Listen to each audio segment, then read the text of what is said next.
Angka 5. Angka itu berputar-putar di benak Arin, seolah-olah sebuah mantra yang akan membuka gerbang kebahagiaan abadi. Besok, hari ulang tahun pernikahan mereka yang kelima. 5 tahun yang terasa seperti satu tarikan napas panjang yang penuh kebahagiaan. Arin tersenyum sendiri, melipat kemeja Bayu yang baru dicuci dengan aroma pewangi lembut. Rumah mereka yang minimalis modern di pinggir kota terasa hangat, bukan hanya karena AC yang disetel pas, tapi juga karena kenangan-kenangan manis yang terukir di setiap sudutnya. Ada potret mereka di Paris, di mana Bayu melamarnya di bawah menara Eiffel yang berkilauan. Ada bingkai foto di ruang tamu, menampilkan tawa mereka yang lepas saat mencoba membuat kue pertama kali. Arin membelai bingkai itu, matanya berkaca-kaca haru. Semua yang ia miliki adalah Bayu, dan semua yang ia impikan adalah keluarga kecil mereka.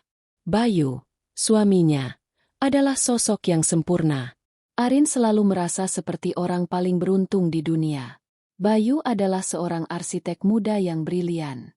Di usianya yang baru menginjak 30, ia sudah memiliki firma arsitektur sendiri. Wajahnya tampan, dengan garis rahang tegas dan senyum yang bisa membuat siapapun luluh. Namun, yang paling Arin cintai dari Bayu adalah kelembutannya. Ia selalu ingat detail-detail kecil, seperti bagaimana Arin tidak suka bawang putih di makanan, atau bagaimana ia selalu meletakkan bantal tambahan di punggung Arin saat ia membaca. Bayu adalah segalanya. Ia adalah cinta, sahabat, dan pendukung terbesar Arin. Malam itu, mereka duduk di sofa ruang tamu, menonton film kesukaan Arin. Bayu memeluk Arin erat, mencium puncak kepalanya. "Aku nggak sabar, sayang," bisik Bayu. 5 tahun. 5 tahun bersamamu adalah yang terbaik dalam hidupku. Sama, Mas, jawab Arin, menyandarkan kepalanya di dada Bayu. Besok kita mau kemana?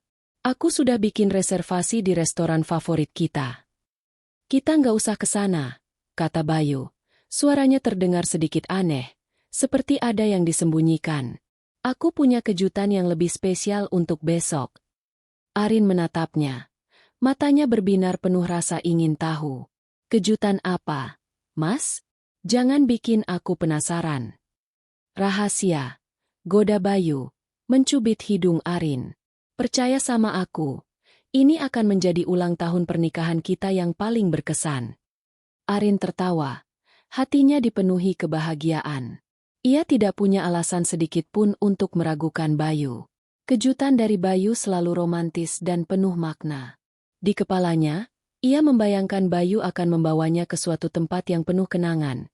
Mungkin ke tempat mereka pertama kali bertemu, atau mungkin ke sebuah villa kecil di puncak bukit yang sejuk. Segalanya tampak begitu sempurna. Terlalu sempurna. Keesokan harinya, Arin bangun dengan semangat yang luar biasa. Ia menyiapkan sarapan kesukaan Bayu, nasi goreng dengan taburan ebi yang gurih. Bayu keluar dari kamar mandi dengan handuk melingkar di pinggangnya. Tersenyum lebar melihat Arin yang begitu gembira. "Kamu cantik, sayang," katanya, mengecup pipi Arin. Pagi itu terasa hangat dan penuh cinta. Namun perasaan aneh mulai menggerogoti Arin saat jam menunjukkan pukul 10 pagi. Bayu tiba-tiba menerima telepon yang membuatnya tegang. Wajahnya yang ceria berubah menjadi serius. "Ya, Bu, baik, kami akan segera ke sana." "Siapa, Mas?" tanya Arin. "Mama," jawab Bayu singkat. "Ada masalah di kantor. Aku harus ke sana sekarang." Arin mengerutkan keningnya. "Masalah apa? Kenapa harus sekarang? Ulang tahun pernikahan kita loh, Mas." "Aku tahu, sayang. Maafkan aku," kata Bayu, memeluk Arin. "Ini mendesak. Aku janji, aku akan selesaikan secepatnya. Begitu selesai, aku akan jemput kamu dan kita pergi untuk kejutan yang aku siapkan." Bayu mencium kening Arin dan bergegas pergi. Arin merasa sedikit kecewa, tapi ia mencoba memahami. Pekerjaan Bayu memang seringkali menuntut waktu. Ia memutuskan untuk menghabiskan waktu dengan merawat diri, bersiap-siap untuk malam romantis yang sudah dijanjikan Bayu. Ia memakai gaun malam berwarna merah marun yang elegan, memulas wajahnya dengan make-up tipis yang menonjolkan kecantikannya, dan menata rambutnya menjadi ikal yang rapi. Ia duduk di sofa, menunggu Bayu, dengan hati yang penuh harap. Pukul 7 malam. Panggilan telepon yang ditunggu-tunggu pun datang. Tapi bukan dari Bayu, melainkan dari Bu Ratih, mertuanya. Suara Bu Ratih terdengar dingin dan formal. "Arin, datanglah ke restoran Angsana. Kami semua menunggumu di sana." Arin merasa ada yang tidak beres. "Restoran Angsana? Bukannya Mas Bayu bilang ada kejutan untuk kita berdua?" "Ma, datang saja, Arin. Ada hal penting yang harus kita bicarakan," jawab Bu Ratih, lalu menutup telepon tanpa menunggu jawaban. Perasaan tidak enak itu semakin kuat. Arin memanggil taksi dan menuju restoran Angsana. Restoran mewah itu biasanya digunakan untuk acara-acara penting. Begitu sampai, ia melihat mobil Bayu terparkir di depan. Jantungnya berdebar kencang. "Ada apa ini?" Arin melangkah masuk ke dalam restoran, mencari-cari meja yang sudah dipesan. Begitu ia melihat Bayu, senyumnya langsung pudar. Bayu tidak duduk sendirian. Ia duduk di sebuah meja bundar besar bersama Bu Ratih, dan di sebelahnya, duduk seorang wanita muda yang cantik. Wanita itu mengenakan gaun yang sangat mahal, rambutnya tergerai indah, dan ia tertawa-tawa dengan Bayu. Tatapan mereka terlihat begitu akrab. Terlalu akrab untuk dua orang yang seharusnya tidak memiliki hubungan apapun. Arin mendekati meja itu dengan langkah gemetar. "Mas, ada apa ini?" tanyanya. Suaranya bergetar. Bayu menatapnya dengan tatapan kosong, seolah-olah Arin adalah orang asing. "Arin, duduklah," kata Bayu. Bu Ratih menoleh. Matanya menatap Arin dengan pandangan meremehkan. "Arin, perkenalkan. Ini Sinta. Anak dari teman baik Mama, Pak Wiratama. Sinta baru pulang dari London." "Oh," kata Arin, menelan ludah. "Salam kenal." Ia mengulurkan tangan, tetapi Sinta hanya tersenyum tipis dan tidak menyambut uluran tangannya. "Arin," kata Bu Ratih, suaranya menusuk dingin. "Mama tidak akan bertele-tele. Kami sudah membuat keputusan. Bayu akan dijodohkan dengan Sinta. Mereka akan menikah dalam waktu dekat." Seketika, dunia Arin runtuh. Kata-kata itu menghantamnya seperti gelombang besar. Ia menatap Bayu, mencari penjelasan, sebuah bantahan, atau bahkan sebuah penyesalan. Tapi Bayu hanya menunduk, tidak berani menatap matanya. "Mama, apa maksud semua ini? Kami baru saja merayakan 5 tahun pernikahan kami. Ini tidak lucu," kata Arin, suaranya meninggi. "Lucu? Arin, ini bukan lelucon.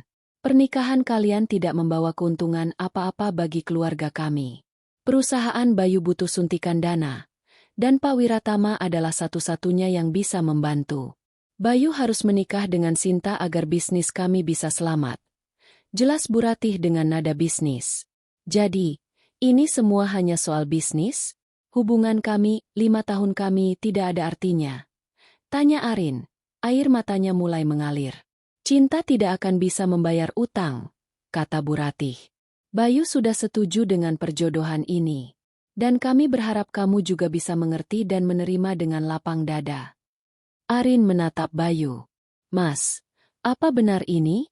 Kamu tega?" Bayu mengangkat kepalanya. Matanya terlihat lelah, tapi tidak ada penyesalan. "Arin, aku minta maaf. Ini demi kebaikan kita. Demi masa depan perusahaan." Hati Arin hancur berkeping-keping.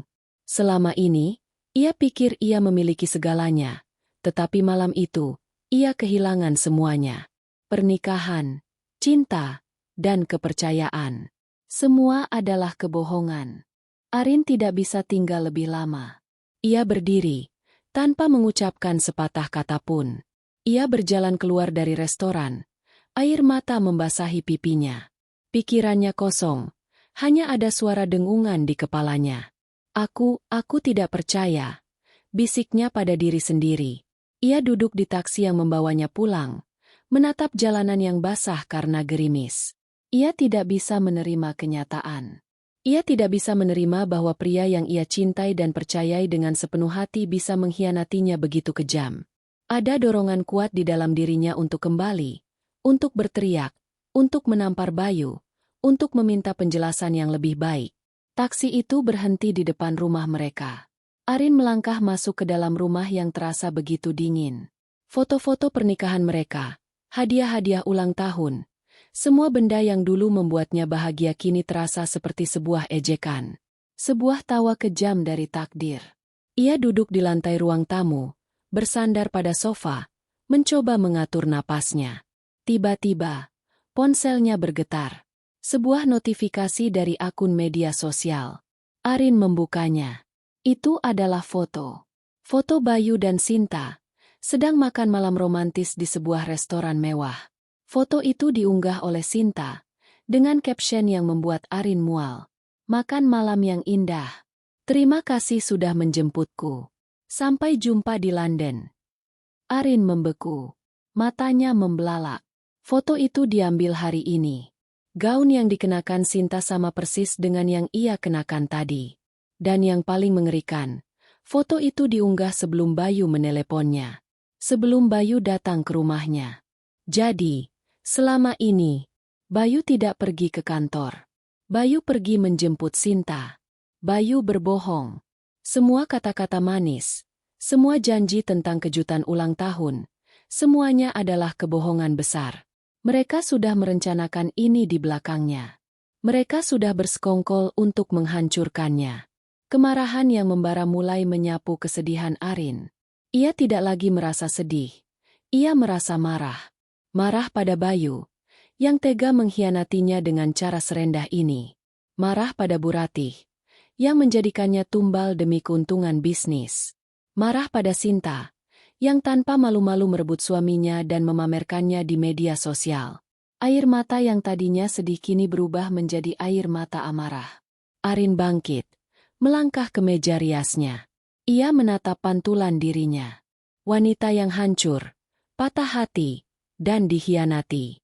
Tapi di balik semua kehancuran itu, ada kilatan api di matanya. Api yang tidak akan padam sampai ia mendapatkan keadilan. Kalian pikir kalian bisa menghancurkanku? Kalian pikir aku akan diam saja? Bisiknya pada pantulan dirinya. Kalian salah besar. Arin mengambil ponselnya, mencari nama Bayu. Ia menekan tombol panggil, tapi tidak ada jawaban. Ia mencoba sekali lagi, dan lagi. Tidak ada. Bayu sengaja menghindarinya. Pada malam yang seharusnya menjadi perayaan cinta mereka, Arin duduk sendirian di rumah, dikelilingi oleh kenangan-kenangan palsu. Namun, di dalam hati Arin, sebuah rencana balas dendam yang dingin dan terperinci mulai terbentuk. Ia tidak akan membiarkan mereka lolos begitu saja. Ia akan membuat mereka menyesal, jauh lebih dalam dari rasa sakit yang ia rasakan. Malam itu, Arin mengubah dirinya. Ia bukan lagi wanita yang lembut dan penurut. Ia adalah wanita yang patah hati, dipenuhi amarah, dan siap untuk menghancurkan setiap orang yang telah mengkhianatinya. Malam itu, jam dinding berdetak seperti irama jantung yang berpacu. Arin duduk sendirian di lantai dingin ruang tamu. Matanya kosong menatap foto pernikahan yang kini terasa seperti sebuah lelucon. Dia tidak menangis lagi. Air matanya sudah kering, digantikan oleh bara api yang membara di dadanya. Api itu adalah kemarahan yang membekukan, sebuah amarah yang tidak lagi panas dan meledak-ledak, melainkan dingin dan mematikan. Ponselnya terus bergetar dengan panggilan tak terjawab dari Bayu dan pesan dari Bu Ratih yang mencoba menasehatinya untuk menerima takdir. Arin mematikan ponselnya. Takdir. Dia tidak akan membiarkan siapapun menentukan takdirnya. Rasa sakit karena dikhianati telah memicu sesuatu yang tidak pernah ia duga ada di dalam dirinya. Ia mengingat tawa Sinta, senyum Bayu yang memuakan di restoran, dan tatapan meremehkan Bu Ratih. Bayangan-bayangan itu berputar di kepalanya. Setiap adegan menjadi bahan bakar untuk rencana yang mulai terbentuk di benaknya. Selama ini, dia adalah seorang istri yang setia dan mencintai. Seorang wanita yang hidup dalam bayangan suaminya. Tapi sekarang, dia adalah orang yang berbeda. Seorang wanita yang telah dihancurkan, dan dia akan memastikan para penghancurnya merasakan kehancuran yang jauh lebih dalam. Pagi menjelang. Langit masih gelap saat Arin bangkit dari duduknya. Kakinya kaku, tapi pikirannya jernih. Dia mandi dengan air dingin, seolah-olah ingin membuang semua kenangan pahit semalam. Saat ia menatap cermin, bukan lagi wanita yang rapuh yang ia lihat, melainkan sorot mata yang tajam dan dingin. Mereka pikir mereka menang, bisiknya pada pantulan dirinya. Mereka tidak tahu siapa yang mereka hadapi. Rencana balas dendam Arin bukan tentang emosi, bukan tentang merusak mobil atau membongkar tas. Itu terlalu kekanak-kanakan. Balas dendamnya harus berkelas, mematikan, dan menyasar langsung ke titik terlemah mereka, reputasi dan kekuasaan. Bu Ratih menganggap uang adalah segalanya. Bayu menganggap karir adalah satu-satunya harga dirinya. Sinta adalah wanita yang haus perhatian dan ingin menunjukkan status sosialnya. Arin akan merusak semua yang mereka banggakan, satu persatu. Langkah pertamanya adalah meninggalkan rumah. Rumah itu, yang dulu adalah surga baginya, kini terasa seperti sangkar yang menjebak. Ia membawa tas kecil berisi beberapa pakaian, laptop, dan semua dokumen keuangan penting. Ia menyewa sebuah apartemen studio sederhana di pusat kota, jauh dari kehidupan lamanya. Apartemen itu kosong, dingin, dan impersonal, sempurna sebagai markas operasi barunya. Di sana, ia bisa menjadi siapapun yang ia inginkan. Tidak ada kenangan, tidak ada Bayu, hanya dia dan rencananya. Selama beberapa hari berikutnya, Arin mengurung diri. Ia tidak menghubungi siapapun, tidak membalas pesan, dan tidak mengangkat telepon. Pikirannya bekerja tanpa henti, menyusun setiap langkah dengan hati-hati. Ia mulai dari nol. Ia tidak hanya akan membalas dendam, tetapi juga melindungi dirinya sendiri. Ia menyewa seorang pengacara cerdas yang disarankan oleh teman lamanya. Pengacara itu menjelaskan hak-haknya sebagai istri dan betapa kuat posisi hukumnya, terutama mengingat Bu Ratih dan Bayu akan menikah lagi. Arin mengangguk. Ia tidak hanya akan membalas dendam, ia akan melakukannya secara legal. Selanjutnya, ia fokus pada kelemahan musuhnya. Arin mengambil laptopnya, membuka riwayat perusahaan Bayu dan Bu Ratih. Ia mencari informasi di media, di berita-berita lama, bahkan di forum-forum bisnis yang tidak dikenal. Ia menghabiskan berjam-jam menelusuri data, mencari celah, dan mengamati setiap langkah bisnis mereka. Ia menemukan laporan keuangan yang mencurigakan, transfer dana dalam jumlah besar ke rekening asing, dan proyek-proyek yang tidak pernah diselesaikan, semuanya dengan tanda tangan Bayu. Ia mulai menyadari bahwa perusahaan Bayu tidak sehat. Sebenarnya, perusahaan itu berada di ambang kebangkrutan, dan perjodohan ini bukan hanya tentang keuntungan, tetapi juga tentang penyelamatan yang putus asa.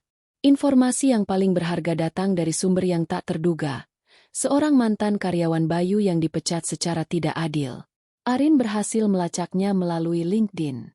Karyawan itu, bernama Riko, memegang salinan-salinan dokumen yang membuktikan manipulasi laporan keuangan dan praktik-praktik ilegal lainnya. Awalnya, Riko ragu untuk membantu, takut akan konsekuensi. Tetapi setelah mendengar cerita Arin, Riko setuju untuk memberikan semua yang ia miliki. Ia juga mengungkapkan bahwa Bu Ratih adalah dalang di balik semua skema ini, menggunakan Bayu sebagai boneka. Bukti ini adalah emas. Dengan bukti di tangan, Arin mulai menargetkan Sinta. Melalui media sosial, ia mengamati setiap unggahan Sinta. Ia menemukan bahwa Sinta adalah wanita yang suka pamer dan haus akan validasi. Arin melihat Sinta berpose di depan toko-toko mewah dan mobil-mobil mahal, mencoba menunjukkan gaya hidupnya yang glamor. Namun, Arin juga melihat ketidaksesuaian. Sinta seringkali mengunggah foto-foto yang sama di lokasi yang berbeda, seolah-olah ia sedang berlibur di mana-mana. Arin mulai menyelidiki. Ia menemukan bahwa banyak dari unggahan tersebut hanyalah ilusi. Sinta tidak benar-benar berada di tempat-tempat mewah itu. Ia hanya membayar fotografer untuk sesi foto dan memakai barang-barang palsu. Ini adalah kebohongan yang sempurna.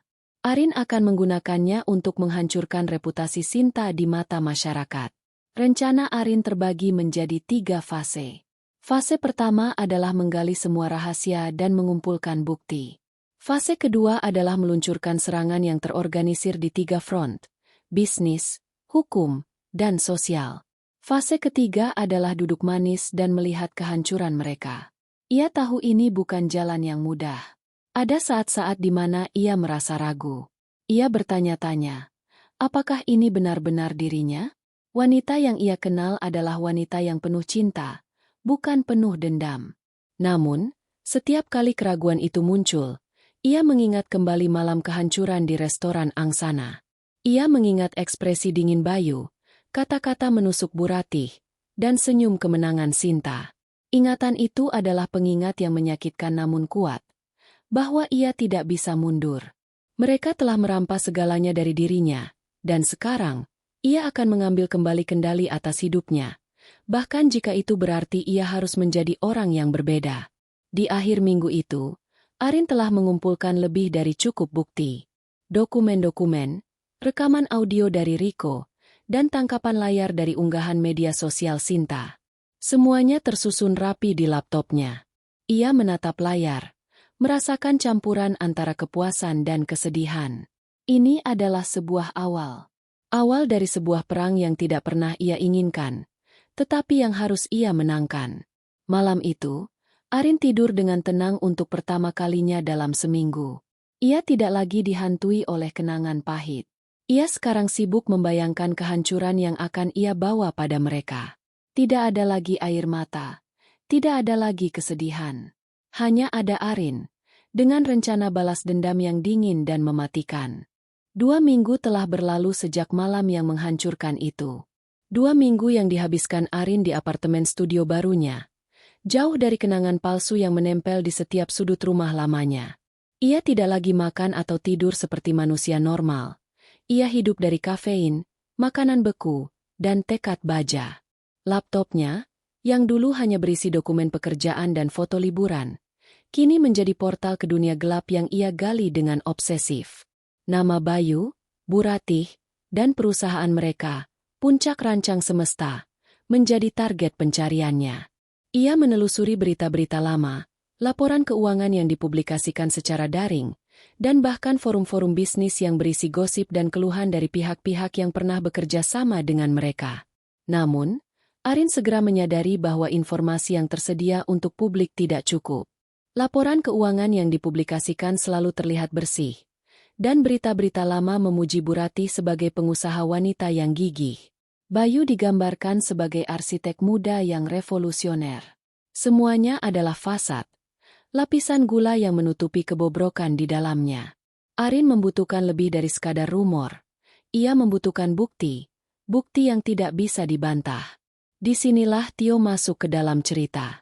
Tio adalah teman kuliah Arin yang, setelah lulus, memilih jalan yang tidak biasa, menjadi detektif swasta. Arin menemukannya melalui seorang teman lama.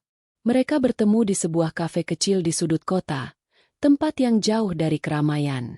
Tio adalah pria yang tenang, dengan mata tajam yang seolah bisa melihat langsung ke dalam jiwa seseorang. Ketika Arin menceritakan semuanya, dari pengkhianatan Bayu hingga kesepakatan bisnis rahasia, Tio mendengarkan tanpa interupsi, sesekali menyesap kopi hitamnya. Setelah Arin selesai, Tio mengangguk perlahan. Kasus seperti ini bukan hal baru, katanya. Perjodohan demi bisnis. Itu klise. Tapi apa yang kamu cari, Arin? Bukan cuma balas dendam, kan?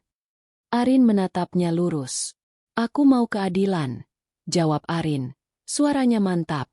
Aku mau mereka membayar mahal untuk semua yang mereka lakukan. Aku mau melihat mereka jatuh, sama seperti mereka membuatku jatuh. Baiklah, kata Tio. Aku butuh akses ke semua dokumen yang kamu punya, bahkan yang paling kecil sekalipun. Aku butuh nama-nama, lokasi, dan semua detail yang kamu ingat. Arin menyerahkan sebuah flash drive berisi semua yang telah ia kumpulkan. Tio mengambilnya, dan sebelum pergi, ia memberikan Arin sebuah kartu nama. Jangan hubungi aku kecuali penting. Aku akan menghubungimu jika ada sesuatu yang menarik. Hari-hari berikutnya terasa lambat dan penuh ketidakpastian bagi Arin. Ia mencoba mengisi waktunya dengan membaca buku-buku bisnis dan hukum, berusaha memahami seluk-beluk dunia gelap yang telah menghancurkan hidupnya. Ia juga mulai melatih dirinya secara mental, belajar untuk mengendalikan emosinya dan berpikir logis. Ia tahu bahwa balas dendam yang cerdas membutuhkan pikiran yang dingin dan hati yang kuat. Ia menolak semua panggilan dari Bayu dan Bu Ratih, yang kini mulai mengirimkan pesan-pesan yang lebih agresif, menuduhnya egois dan tidak tahu berterima kasih. Pesan-pesan itu hanya memperkuat tekadnya. 1 minggu kemudian, ponsel Arin berdering. Nomor yang tidak dikenal. Itu adalah Tio. "Aku punya sesuatu," katanya singkat. "Kita bertemu di tempat yang sama." Kali ini, Tio membawa sebuah amplop coklat besar yang penuh dengan dokumen dan beberapa flash drive. Ia duduk di hadapan Arin. Wajahnya serius. "Kamu benar," katanya. "Perusahaan Bayu diambang kebangkrutan. Utang mereka sangat besar, terutama dari proyek-proyek fiktif yang tidak pernah ada. Aku menemukan bukti-bukti transfer dana ke rekening-rekening di luar negeri. Semuanya atas nama Bu Ratih." Tio menunjukkan beberapa lembar dokumen. Bayu tahu semua ini. Dia menandatangani semua dokumen. Arin. Dia bukan korban. Dia kaki tangan. Jantung Arin berdegup kencang. Meskipun ia sudah menduganya, mendengar konfirmasi itu terasa seperti pukulan telak. Bayu benar-benar mengkhianatinya. Bukan karena terpaksa, tapi karena ia memilih untuk bersekongkol dengan ibunya. "Ada lagi yang lebih parah," lanjut Tio, menatap Arin dengan tatapan kasihan yang membuat Arin merasa tidak nyaman. "Aku menemukan sesuatu tentang Sinta. Dia bukan sekadar selingkuhan yang dijodohkan. Jauh lebih dari itu." Tio mengeluarkan sebuah dokumen lain. Ini adalah dokumen lama, dari arsip perusahaan. Sinta adalah putri dari Pak Wiratama. "Ya, Bu Ratih bilang begitu," kata Arin. "Dia teman baiknya." "Tidak," Tio menggeleng. "Pak Wiratama bukan teman baiknya. Dia adalah mantan rekan bisnis Bu Ratih. Mereka dulu mendirikan perusahaan bersama. Tapi Bu Ratih mengkhianatinya. Ia memanipulasi saham, mengambil alih perusahaan, dan meninggalkan Pak Wiratama bangkrut. Pak Wiratama meninggal karena serangan jantung tak lama setelah itu." Arin terkesiap. Tangannya menutupi mulut. "Jadi, perjodohan ini bukan hanya tentang utang." "Tidak sepenuhnya," jawab Tio. "Aku menemukan bahwa Pak Wiratama meninggalkan warisan yang sangat besar untuk Sinta, sebuah portofolio investasi yang nilainya bisa menutupi semua utang perusahaan Bayu. Bu Ratih menjodohkan Bayu dengan Sinta bukan hanya untuk mendapatkan uang, tapi juga untuk melengkapi balas dendamnya, untuk mengambil sisa-sisa terakhir dari apa yang seharusnya menjadi milik keluarga Wiratama.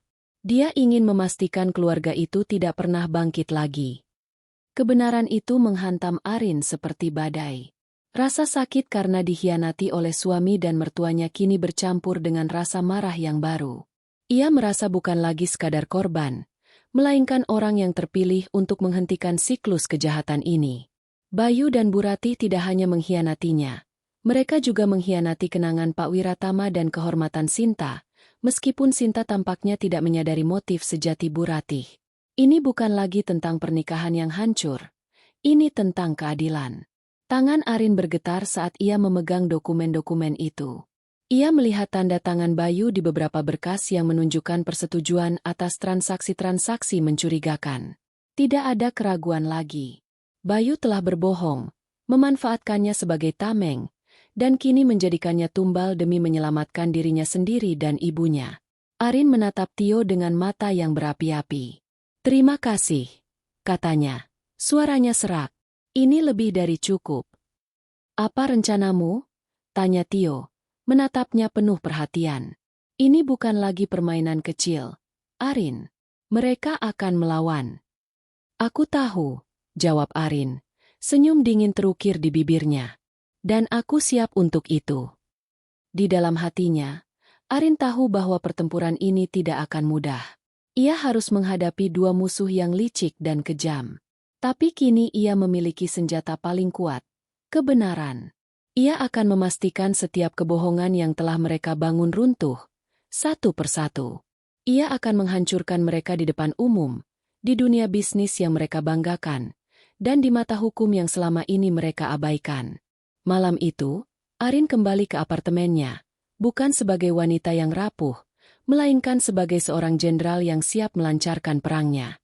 Hati-hati dan penuh perhitungan, seperti seorang perwira catur yang merencanakan langkah mematikan, Arin memulai babak pertama dari perangnya. Di hadapannya, layar laptopnya memancarkan cahaya dingin, menerangi wajahnya yang kini tidak lagi menunjukkan kesedihan, melainkan fokus yang tajam dan tak tergoyahkan.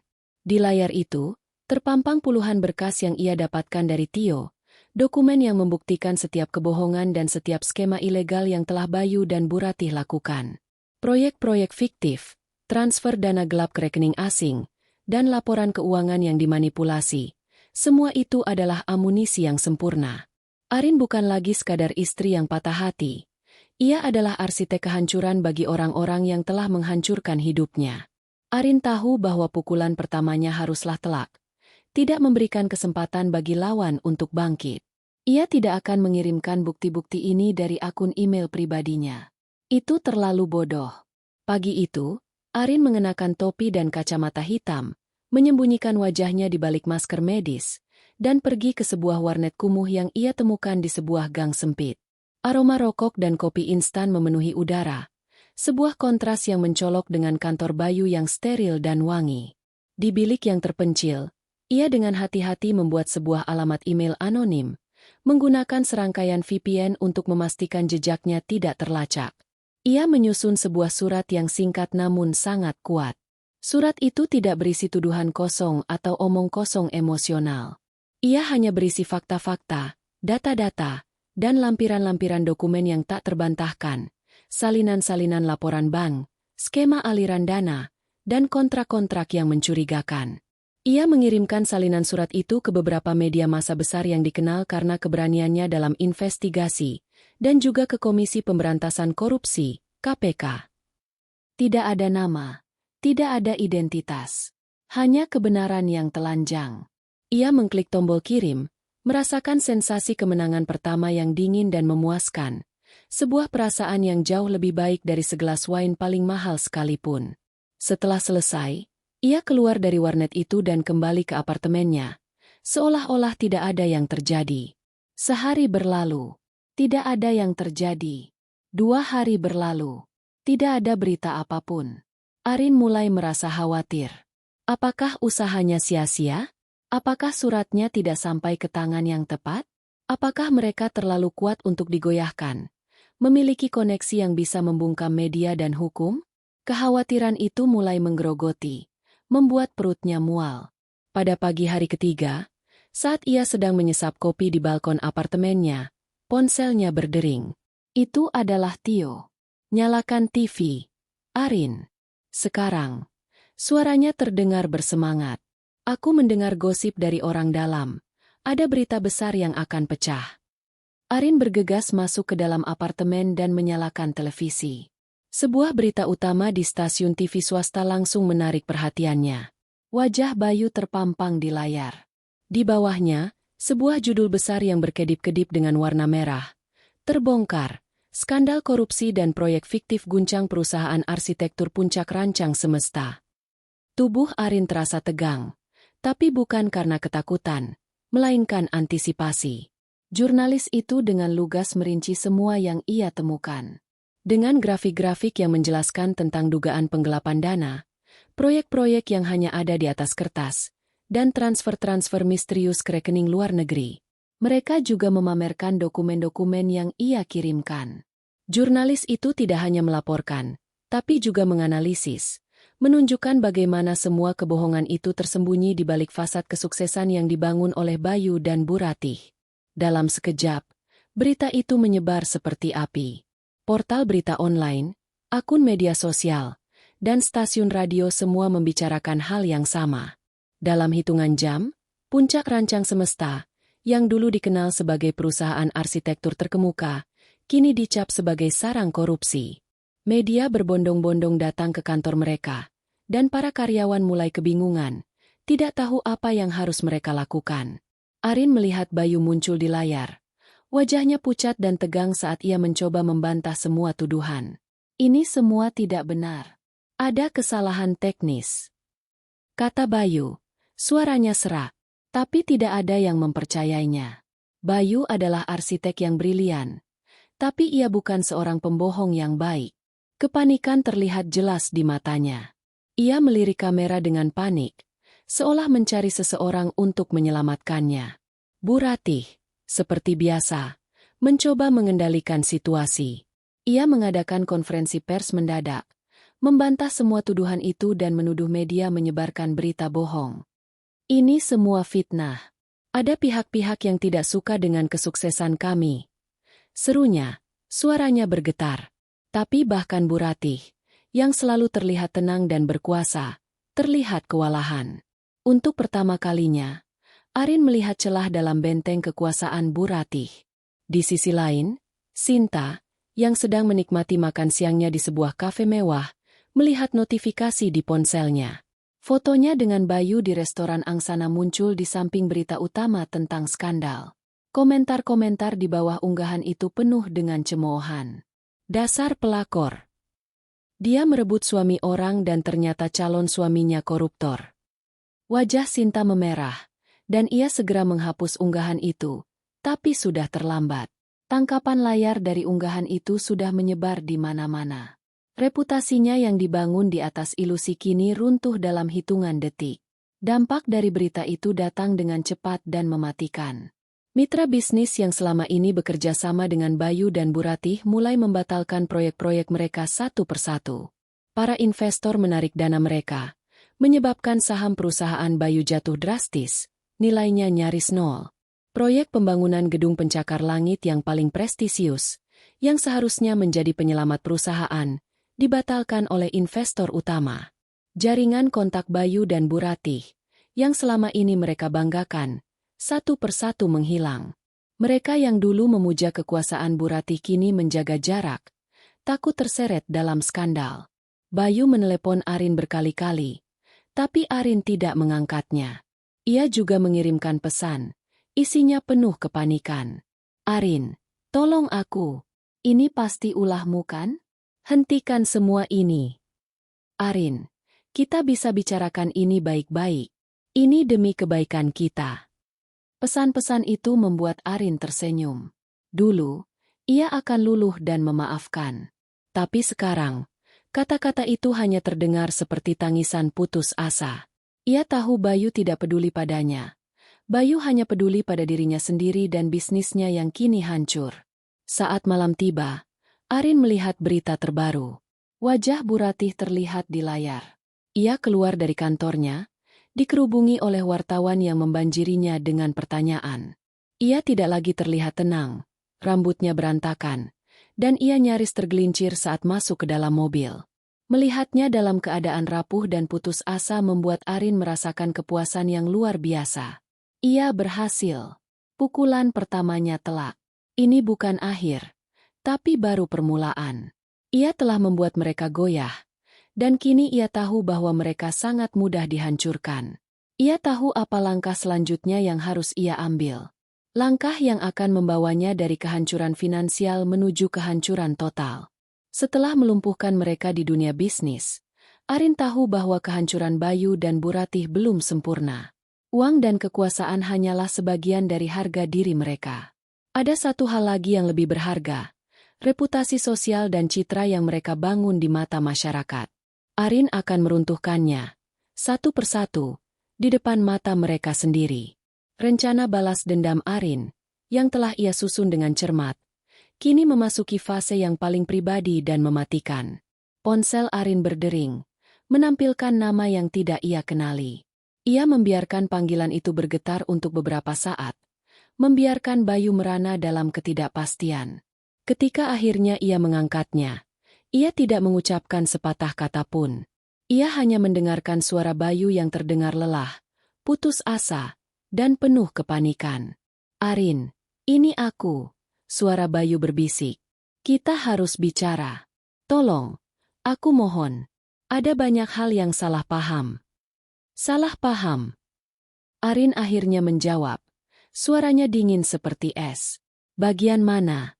Mas Bayu? Perjanjian rahasia dengan mertuaku? Perjodohanmu dengan wanita lain?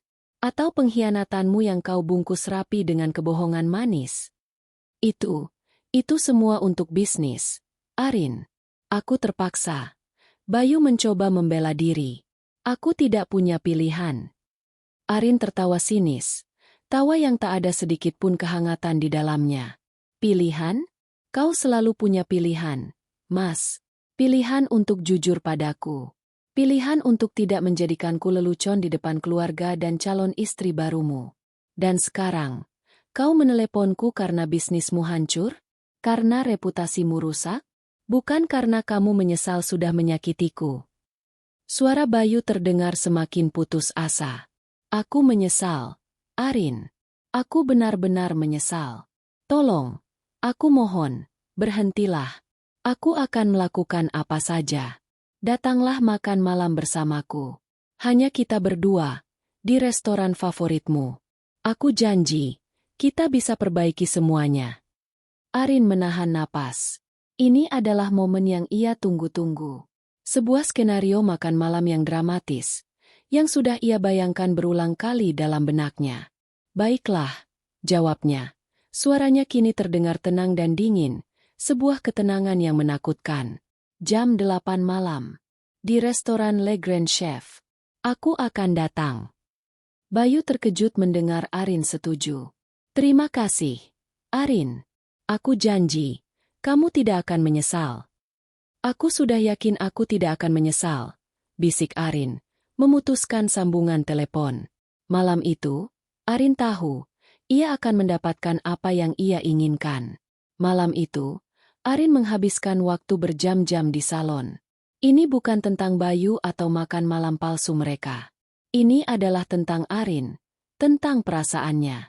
Ia ingin terlihat memesona, bukan untuk mengesankan Bayu, tapi untuk menguatkan dirinya sendiri.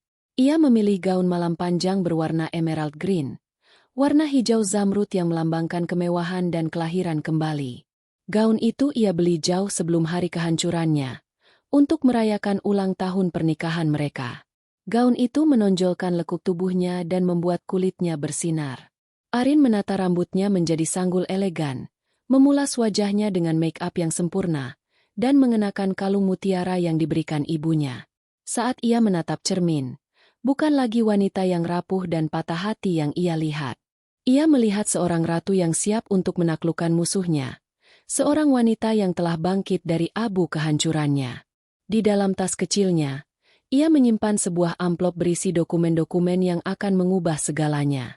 Tepat pukul 8 malam, Arin tiba di restoran Le Grand Chef. Restoran itu mewah, terkenal, dan penuh dengan kolega Bayu dan Bu Ratih. Aroma masakan Prancis dan parfum mahal menyelimuti ruangan. Saat Arin melangkah masuk, semua mata tertuju padanya. Ia berjalan dengan anggun dan penuh percaya diri, seolah-olah ia adalah tamu paling penting di sana. Ia melihat Bayu duduk di sebuah meja di pojok, tidak sendirian. Di sebelahnya, Sinta duduk, memegang lengan Bayu dengan manja, wajahnya memancarkan kebahagiaan palsu. Mata mereka berdua melebar saat melihat Arin. Bayu terlihat panik, sementara Sinta terlihat terkejut dan sedikit takut. Arin, kamu datang. Bayu berdiri, mencoba memeluknya, tapi Arin menghindar dengan anggun. Kenapa kamu kesini? Ini bukan tempat yang kita sepakati. Oh, ya.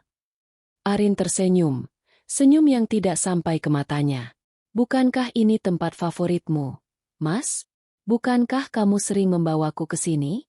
Dan bukankah kamu bilang ada kejutan untuk kita berdua? Aku rasa kejutan itu ada di sini, bukan? Bayu terdiam, wajahnya pucat. Tiba-tiba, Bu Ratih datang dan bergabung dengan mereka. Wajahnya tegang, matanya menembus Arin dengan tatapan tajam. Apa-apaan ini, Arin? Kenapa kamu ada di sini? Aku tidak mengundangmu. Arin menatap Bu Ratih, lalu melirik Sinta, yang kini memegang tangan Bayu dengan erat, seolah takut kehilangannya. Mama tidak mengundang saya? Tanya Arin dengan nada polos. Suaranya terdengar jelas di tengah kebisingan restoran. Saya kira, ini adalah pesta kecil untuk merayakan pertunangan Mas Bayu dan Nona Sinta. Saya datang untuk memberi selamat. Suara Arin yang keras dan tegas membuat semua orang di sekitar mereka menoleh. Bayu, Bu Ratih, dan Sinta terlihat sangat tidak nyaman. Bayu mencoba menarik tangan Arin, tapi Arin menepisnya. Ini bukan tempat yang baik untuk ini, Arin, bisik Bayu. Ayo kita pergi. Kenapa? Ini tempat yang sempurna, jawab Arin. Suaranya meninggi. Biar semua orang tahu apa yang sedang terjadi. Arin mengeluarkan sebuah amplop dari tasnya. Di dalamnya bukan hanya dokumen, tapi juga foto-foto. Foto-foto Bayu dan Sinta, yang ia dapatkan dari Tio, di berbagai tempat yang berbeda. Foto-foto Sinta yang berpose di depan toko-toko mewah palsu, dan tangkapan layar dari unggahan media sosial yang menunjukkan betapa Sinta haus akan pengakuan. Apa itu?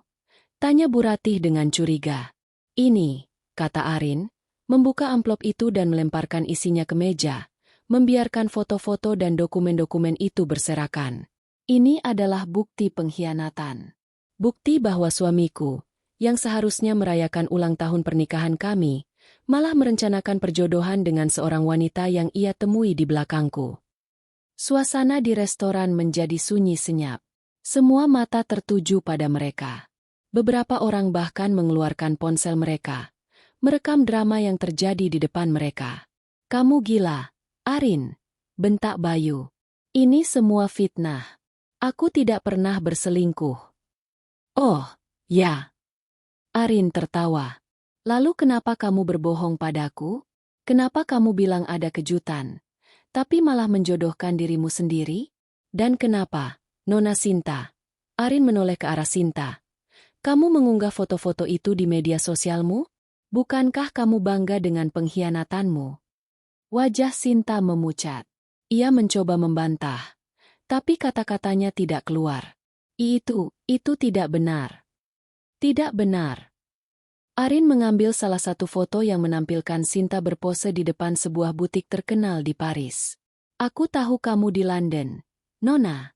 Tapi aku juga tahu bahwa ini hanyalah ilusi. Kamu menyewa fotografer untuk menciptakan citra yang kamu inginkan. Kamu membangun hidupmu di atas kebohongan, sama seperti Bayu dan ibunya. Dan sekarang, kebohonganmu akan menghancurkanmu. Bu Ratih berusaha mengambil alih kendali. Ia menampar meja, membuat gelas-gelas di atasnya bergetar. Arin, hentikan. Kamu mempermalukan kami. Kamu pikir kamu siapa? Mengacaukan acara penting ini. Mempermalukan? Tanya Arin, suaranya menusuk. Bukankah kalian yang mempermalukanku terlebih dahulu? Kalian membuatku menjadi lelucon di depan keluarga dan teman-teman. Kalian merampas segalanya dariku. Dan sekarang kalian bilang aku mempermalukan kalian? Ini bukan malu. Ini adalah keadilan. Arin menatap Bayu. Matanya kini dipenuhi air mata. Tapi bukan karena kesedihan. Itu adalah air mata amarah dan kepuasan. Aku mencintaimu, Bayu. Aku memberikan 5 tahun hidupku untukmu. Dan kamu tega menukarnya dengan uang. Kamu tega menukar cinta kita dengan bisnis. Selamat. Selamat karena kamu sudah mendapatkan apa yang kamu mau. Semoga kamu bahagia dengan kehancuran yang sudah kamu ciptakan. Arin mengambil gaunnya, berbalik, dan berjalan keluar dari restoran. Ia tidak menoleh ke belakang, tidak peduli pada bisikan orang-orang, atau tatapan kaget mereka. Di belakangnya, ia meninggalkan Bayu, Bu Ratih, dan Sinta dalam keadaan yang paling memalukan dalam hidup mereka. Mereka hancur, bukan hanya secara finansial, tapi juga secara sosial. Arin telah memberikan pukulan terakhir, dan itu terasa begitu manis. Ia meninggalkan mereka di tengah kehancuran, berteriak dan saling menyalahkan, sementara ia sendiri melangkah keluar, siap untuk memulai hidup barunya yang bebas. Arin melangkah keluar dari restoran Le Grand Chef dengan kepala tegak, meninggalkan Bayu, Bu Ratih, dan Sinta dalam kehancuran total. Gaun emerald green yang ia kenakan berkilauan di bawah lampu-lampu kota yang redup, sebuah simbol dari transformasi yang ia jalani. Ia memanggil taksi dan masuk ke dalamnya. Air mata akhirnya mengalir, tapi bukan karena kesedihan. Itu adalah air mata pembebasan. Ia merasa seperti beban yang sangat berat telah terangkat dari pundaknya. Selama ini, ia hidup dengan beban pengkhianatan dan kemarahan yang melumpuhkan. Sekarang, beban itu telah pergi. Ia telah mendapatkan keadilannya. Keesokan harinya, media kembali dihebohkan oleh berita skandal di restoran. Video yang direkam oleh pengunjung restoran menyebar luas di media sosial, menunjukkan Bayu, Bu Ratih, dan Sinta dalam keadaan panik dan malu. Bayu dicap sebagai seorang pembohong dan penipu. Bu Ratih, yang selama ini dikenal sebagai pebisnis ulung, kini dicap sebagai seorang dalang korupsi. Dan Sinta, yang membangun citra glamornya di media sosial, kini menjadi sasaran cemoohan dan ejekan. Citra publik yang mereka bangun dengan susah payah selama bertahun-tahun runtuh dalam hitungan jam. Di sisi lain, Arin mendapatkan banyak dukungan. Ponselnya terus berdering dengan panggilan dan pesan dari teman-teman lamanya yang dulu tidak tahu apa-apa. Mereka mengirimkan pesan-pesan dukungan, memuji keberaniannya dan keberaniannya untuk melawan. Arin tidak membalas semua pesan itu. Ia tahu ia tidak butuh pengakuan dari orang lain. Ia telah melakukannya untuk dirinya sendiri. Sementara itu, Bayu dan Bu Ratih harus menghadapi konsekuensi dari perbuatan mereka. Berita di restoran hanyalah awal. Pihak berwajib, yang telah menerima laporan dari media dan KPK, mulai melancarkan penyelidikan terhadap perusahaan mereka. Akun bank mereka dibekukan, aset-aset mereka disita, dan kantor mereka ditutup. Bu Ratih, yang selalu bangga dengan kekuasaannya, kini harus menghadapi tuntutan hukum. Bayu, yang selalu bekerja di bawah bayangan ibunya, kini harus bertanggung jawab atas semua dokumen yang ia tanda tangani. Kehancuran mereka tidak berhenti di situ.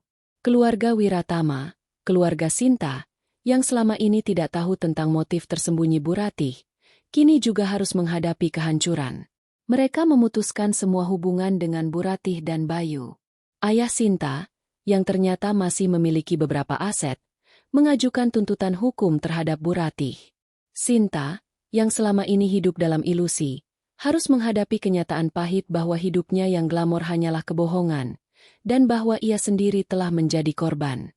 Di apartemen studio barunya, Arin tidak merayakan kehancuran mereka. Ia hanya merasa tenang. Ia menyewa seorang pengacara dan memulai proses perceraian. Arin tidak menuntut uang atau harta apapun dari Bayu. Ia hanya ingin kebebasan. Ia ingin melepaskan dirinya dari masa lalu yang pahit. Suatu sore, Arin melihat berita terbaru.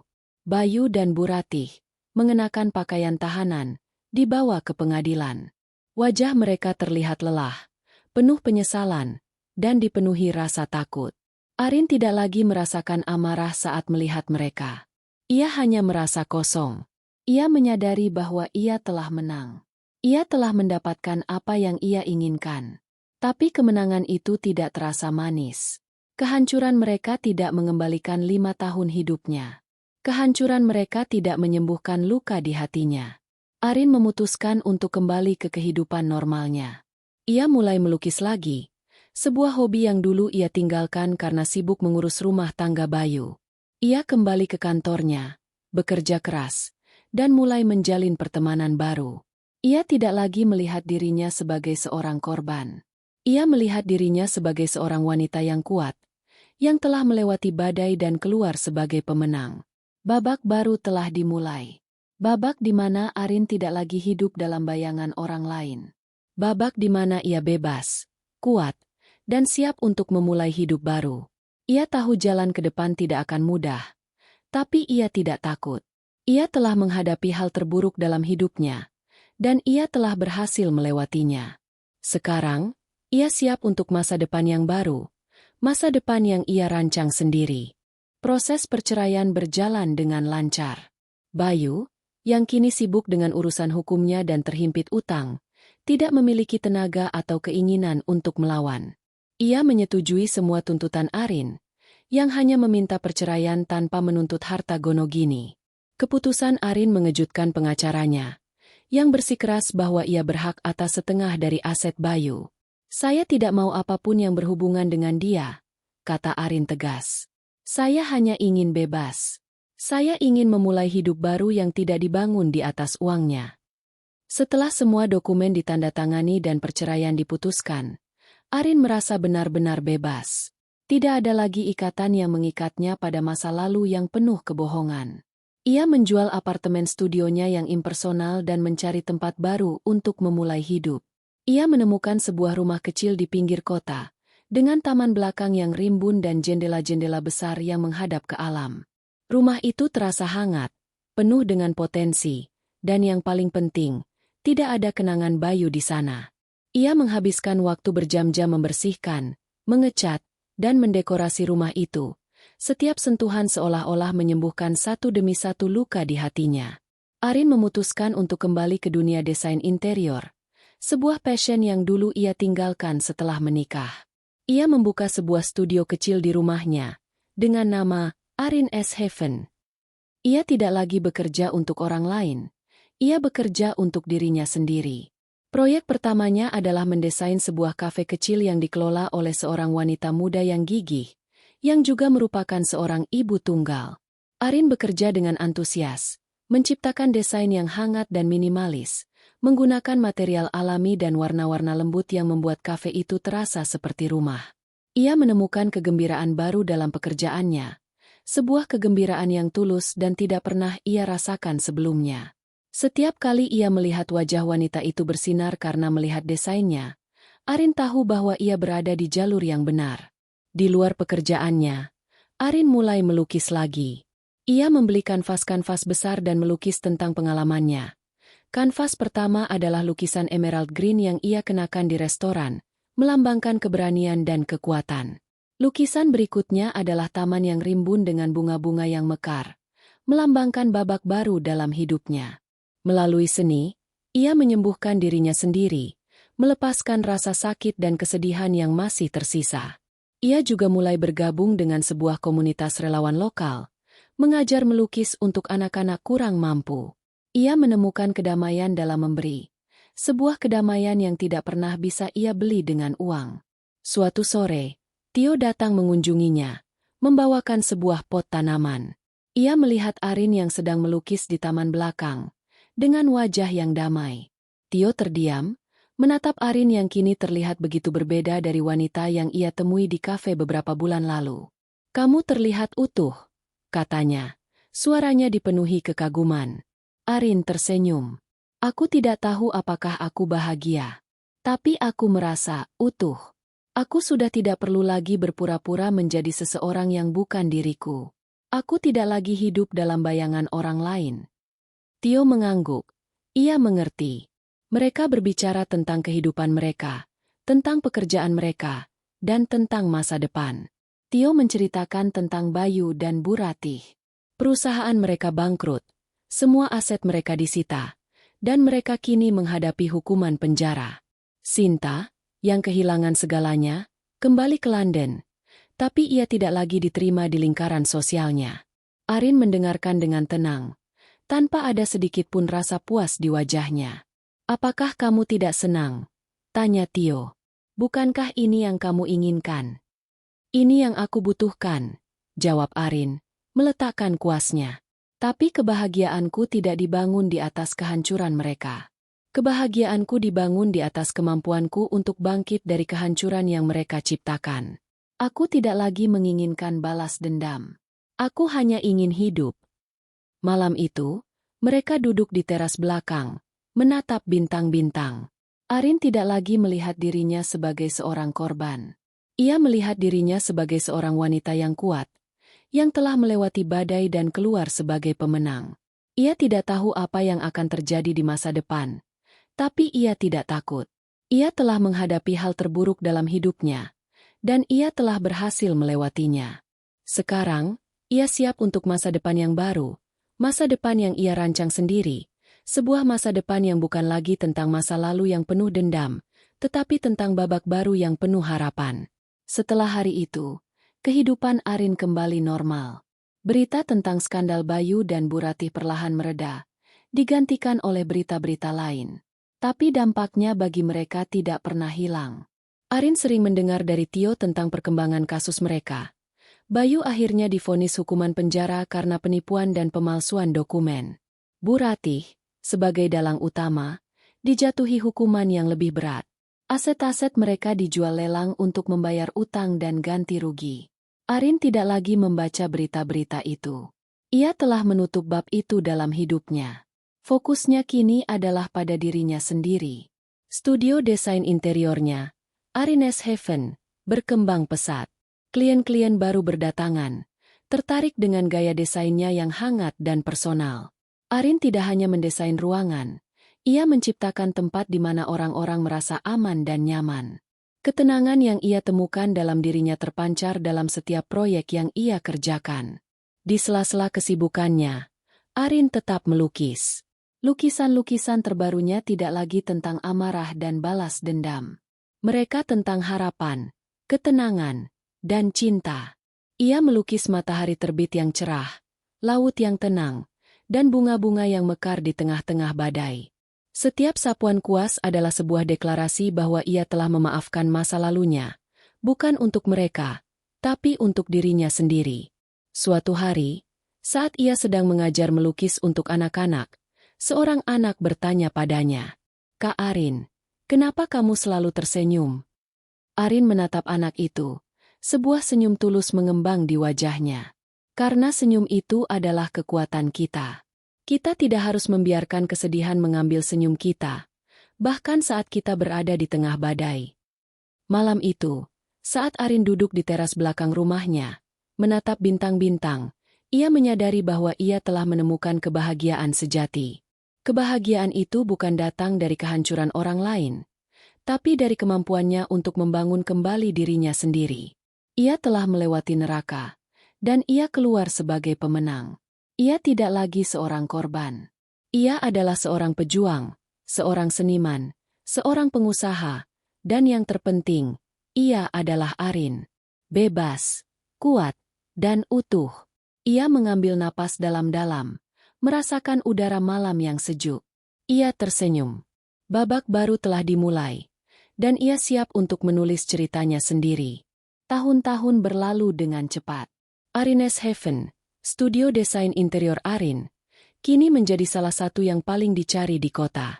Klien-kliennya datang dari berbagai kalangan, bukan hanya mencari desain yang indah, tetapi juga ketenangan dan kehangatan yang terpancar dari setiap karyanya. Arin tidak lagi hanya mendesain ruangan, ia menciptakan tempat di mana orang-orang merasa aman dan nyaman. Ketenangan yang ia temukan dalam dirinya terpancar dalam setiap proyek yang ia kerjakan. Ia hidup dalam ritme yang ia ciptakan sendiri, dipenuhi dengan pekerjaan yang ia cintai, lukisan yang ia ciptakan, dan waktu yang ia habiskan dengan anak-anak di komunitas relawan. Suatu sore, saat Arin sedang merapikan studio, ponselnya berdering. Nama, Tio, muncul di layar. Mereka masih sering berkomunikasi. Tio selalu menjadi jembatan antara kehidupan Arin yang tenang dan dunia luar yang penuh drama. "Arin, aku punya berita," kata Tio. Suaranya terdengar serius, memutus ketenangan sore itu. "Tentang apa?" tanya Arin. Jantungnya berdegup kencang. Ia mengira ini tentang Bayu atau Bu Ratih lagi. Sebuah babak yang ia pikir sudah tertutup selamanya. "Tentang dia." "Sinta," jawab Tio. "Aku melihatnya di kafe. Kafe yang kamu desain itu. Dia sedang duduk sendiri, terlihat berbeda." Arin terdiam. Ia tidak pernah memikirkan Sinta lagi sejak malam di restoran. Berbeda bagaimana? Dia tidak lagi terlihat glamor seperti dulu, jelas Tio. Rambutnya diikat asal-asalan, wajahnya tanpa make-up, dan pakaiannya sangat sederhana. Jelas Tio, seolah ia sedang mendeskripsikan seseorang yang sama sekali berbeda. Dia terlihat seperti orang yang sudah kehilangan segalanya. Arin merasakan perasaan yang aneh. Itu bukan kepuasan atau amarah.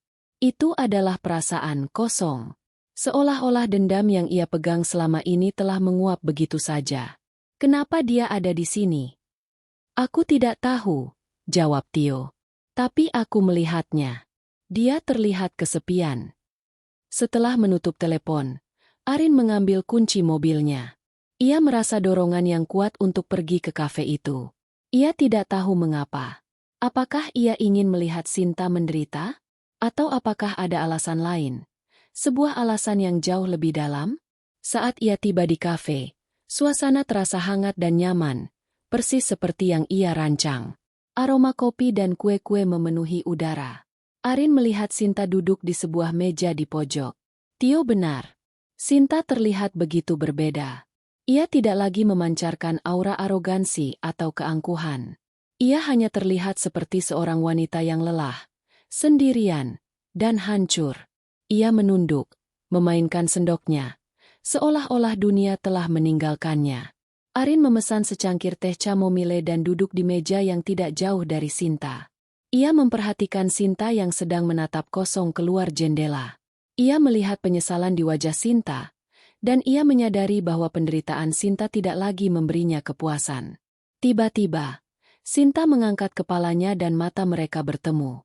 Arin bisa melihat kejutan dan sedikit ketakutan di mata Sinta. Sinta bangkit dari kursinya dan berjalan ke meja Arin. Langkahnya ragu-ragu. "Arin," bisiknya.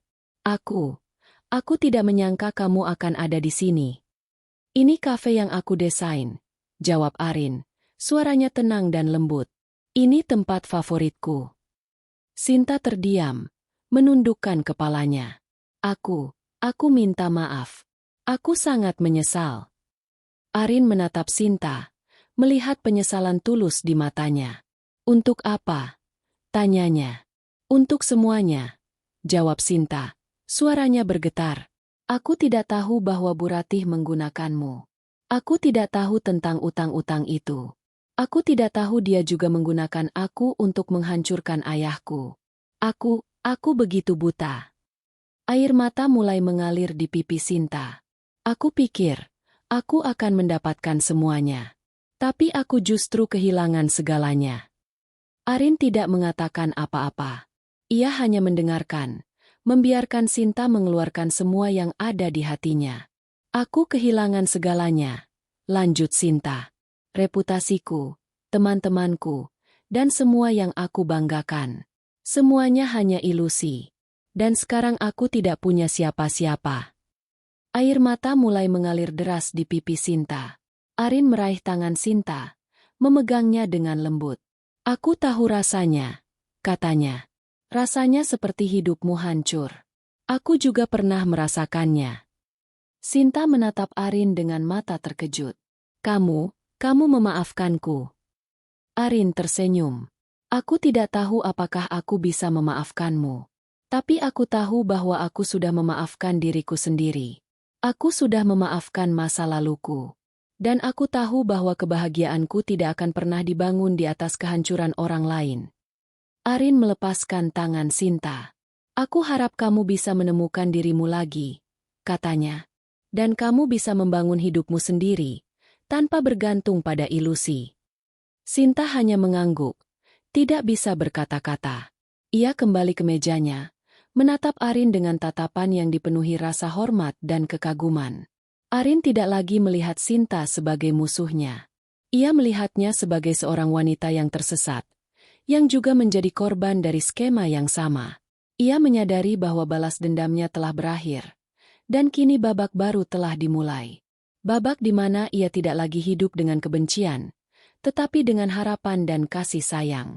Tahun-tahun terus berjalan, membawa Arin semakin jauh dari bayang-bayang masa lalunya. Pertemuan tak terduga dengan Sinta di kafe menjadi titik balik terakhir dalam perjalanannya. Sejak hari itu, Arin tidak lagi merasa perlu memandang ke belakang. Babak balas dendam telah sepenuhnya tertutup. Dan kini, lembaran baru hidupnya benar-benar dimulai. Studio desain interiornya, Arines Heaven, tidak hanya berkembang, tetapi juga mulai dikenal secara nasional. Ia menerima penghargaan sebagai desainer interior muda terbaik tahun itu, dan proyek-proyeknya dipublikasikan di majalah-majalah bergengsi. Arines Heaven menjadi simbol dari kekuatan dan keindahan yang bisa lahir dari kehancuran. Ia sering diundang sebagai pembicara, berbagi kisahnya tentang bagaimana ia bangkit dari keterpurukan, dan kisahnya menginspirasi banyak wanita lain. Arin menjalani hidupnya dengan penuh makna. Ia tidak lagi mencari validasi dari orang lain, atau mengukur kebahagiaan dari apa yang ia miliki. Kebahagiaannya datang dari hal-hal sederhana, aroma cat baru di kanvasnya, senyum anak-anak yang ia ajar melukis, tawa teman-temannya yang kini menjadi keluarga barunya, dan ketenangan yang ia rasakan setiap pagi di rumahnya yang hangat. Suatu hari, saat sedang membersihkan studio, ia menemukan sebuah kotak tua di sudut gudang. Di dalamnya, ia menemukan barang-barang yang berhubungan dengan kehidupannya yang lama, sebuah foto pernikahan, cincin pernikahan yang ia lepaskan, dan sebuah sketchbook lama. Arin duduk dan membuka sketchbook itu. Di dalamnya, ada sketsa-sketsa yang ia buat tentang rumah impiannya bersama Bayu. Di sana ada sketsa taman belakang yang ia bayangkan akan ia tanami mawar, dan sketsa kamar tidur yang akan ia hias dengan warna-warna lembut. Semua sketsa itu kini terasa asing, seolah-olah itu adalah mimpi orang lain. Arin mengambil foto pernikahan mereka. Ia melihat Bayu, dengan senyum yang dulu ia cintai. Dan ia melihat dirinya, dengan mata yang dipenuhi cinta, tapi juga rasa takut. Ia tidak marah lagi. Ia hanya merasakan rasa kasihan. Kasihan pada Bayu, yang menukar cinta dengan uang, dan kasihan pada dirinya yang lama, yang begitu takut untuk menjadi dirinya sendiri. Arin mengambil semua barang itu dan membawanya ke taman belakang. Ia menggali sebuah lubang kecil di bawah pohon ceri kesayangannya, memasukkan semua barang itu ke dalamnya, dan menutupnya. Ia tidak membakar atau menghancurkannya. Ia hanya menguburnya, sebagai simbol bahwa masa lalu telah mati, dan ia siap untuk menanam benih-benih baru untuk masa depannya. Tio, yang datang berkunjung sore itu, melihat Arin berdiri di depan pohon ceri. Ia tidak bertanya apa-apa. Ia hanya duduk di sampingnya, menemani Arin dalam keheningan. Mereka tidak perlu berbicara. Mereka berdua tahu bahwa babak terakhir dari cerita itu telah selesai. Beberapa tahun kemudian, Arin bertemu dengan seseorang. Seseorang yang menghargainya apa adanya. Seseorang yang tidak hanya mencintai kekuatannya, tapi juga menerima kelemahannya. Dan Arin, yang dulu tidak percaya pada cinta, menemukan dirinya jatuh cinta lagi. Kali ini, ia tidak takut. Ia tidak menyembunyikan masa lalunya.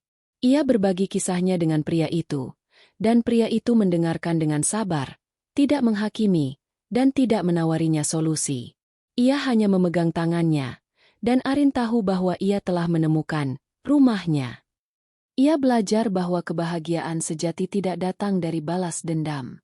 Kebahagiaan sejati datang dari keberanian untuk memaafkan, dari kemampuan untuk melepaskan, dan dari kekuatan untuk membangun kembali diri sendiri dari kehancuran. Arin adalah bukti hidup bahwa bahkan setelah badai terburuk, ada pelangi yang menanti, dan bahwa babak baru selalu bisa dimulai, asalkan kita memiliki keberanian untuk membalik halaman. Beberapa tahun telah berlalu sejak Arin mengubur masa lalunya di bawah pohon ceri kesayangannya. Pohon itu kini tumbuh subur, bunganya mekar setiap musim semi, sebuah pengingat akan keindahan yang bisa lahir dari ketenangan. Hidup Arin adalah gambaran dari pohon itu, penuh dengan pertumbuhan, keindahan, dan kekuatan yang baru. Arines Heaven, studio desain interiornya, kini menjadi perusahaan yang mapan dan dihormati. Ia telah mempekerjakan beberapa desainer muda, berbagi pengalamannya dan membimbing mereka untuk menemukan suara kreatif mereka sendiri. Arin tidak lagi bekerja sendiri. Ia telah membangun sebuah keluarga baru, sebuah tim yang percaya pada filosofinya, bahwa setiap ruang harus memiliki jiwa. Di luar pekerjaan, Arin menjalani hidupnya dengan penuh cinta. Hubungannya dengan pria yang ia temui beberapa tahun lalu semakin dalam. Pria itu, bernama Rendra, adalah seorang arsitek lanskap yang memiliki jiwa yang sama dengan Arin. Mereka tidak terburu-buru. Mereka membangun hubungan mereka di atas fondasi yang kokoh, kepercayaan, rasa hormat, dan penerimaan. Rendra tidak pernah mencoba mengubah Arin atau masa lalunya. Ia hanya mendengarkan, memahaminya, dan mencintainya apa adanya. Suatu sore, saat mereka sedang duduk di teras rumah Arin, Rendra menatap Arin dengan mata penuh cinta. "Aku tidak pernah bertemu dengan seseorang yang sekuat kamu," katanya. Kamu sudah melewati begitu banyak hal, tapi kamu tidak pernah membiarkan masa lalumu menentukan siapa dirimu. Arin tersenyum. Aku tidak akan bisa melakukannya tanpamu, jawabnya. Kamu mengajariku bahwa tidak apa-apa untuk menjadi rentan. Kamu mengajariku bahwa aku layak untuk dicintai, dan bahwa cinta sejati tidak harus dibayar dengan pengorbanan. Rendra meraih tangan Arin dan menciumnya dengan lembut. Arin, ada satu hal yang ingin aku tanyakan padamu, bisiknya. Maukah kamu? Sebelum ia selesai, Arin memotongnya. Ya, katanya. Ya, Rendra, aku mau. Mereka menikah di taman belakang rumah Arin, di bawah pohon ceri yang kini mekar penuh. Pernikahan itu sederhana, intim, dan penuh dengan cinta. Tidak ada media, tidak ada tamu yang diundang hanya untuk pamer. Hanya orang-orang yang benar-benar mencintai mereka. Tio, keluarga Arin yang kini telah menerimanya kembali, dan teman-teman mereka yang baru. Arin tidak pernah melihat Bayu atau Bu Ratih lagi. Ia mendengar bahwa mereka kini berada di penjara, menjalani hukuman mereka. Sinta, ia dengar, telah memulai hidup baru, jauh dari Jakarta, dan ia tidak lagi membangun hidupnya di atas ilusi. Arin tidak merasakan apa-apa. Bab itu telah ditutup. Arin memandang Rendra, suaminya. Ia memandang ke taman belakang, ke pohon ceri. Ia memandang ke langit malam, ke bintang-bintang.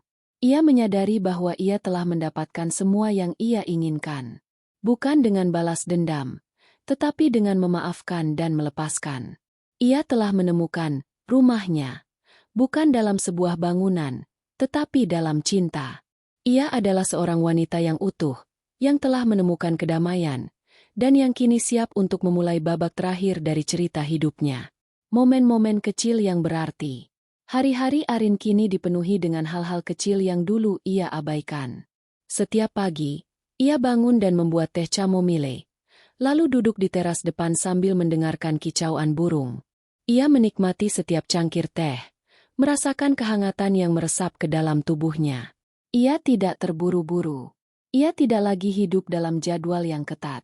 Ia hidup dalam ritmenya sendiri. Di studio, ia sering mengajak timnya untuk minum kopi bersama. Mereka tidak hanya membahas pekerjaan, tetapi juga kehidupan mereka. Arin menjadi mentor yang bijaksana, berbagi kisah hidupnya, dan menginspirasi mereka untuk berani. Ia mengajar mereka untuk tidak takut membuat kesalahan, karena dari kesalahan itulah mereka belajar. Ia mengajar mereka bahwa desain yang paling indah adalah desain yang tulus, yang datang dari hati. Di akhir pekan, Arin dan Rendra sering melakukan perjalanan kecil.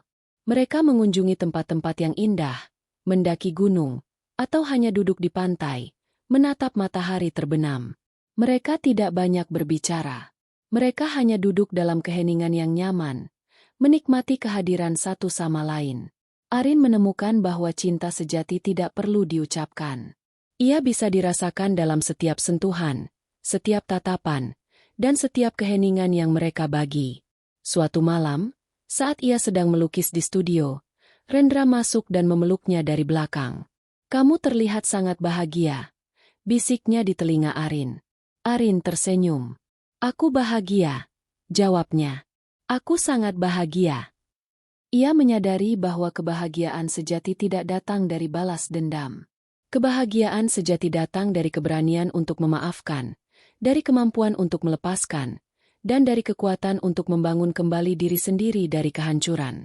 Arin adalah bukti hidup bahwa bahkan setelah badai terburuk, ada pelangi yang menanti, dan bahwa babak baru selalu bisa dimulai, asalkan kita memiliki keberanian untuk membalik halaman. Arin memandang Rendra, suaminya. Ia memandang ke taman belakang, ke pohon ceri. Ia memandang ke langit malam, ke bintang-bintang. Ia menyadari bahwa ia telah mendapatkan semua yang ia inginkan. Bukan dengan balas dendam, tetapi dengan memaafkan dan melepaskan. Ia telah menemukan rumahnya, bukan dalam sebuah bangunan, tetapi dalam cinta. Ia adalah seorang wanita yang utuh, yang telah menemukan kedamaian, dan yang kini siap untuk memulai babak terakhir dari cerita hidupnya.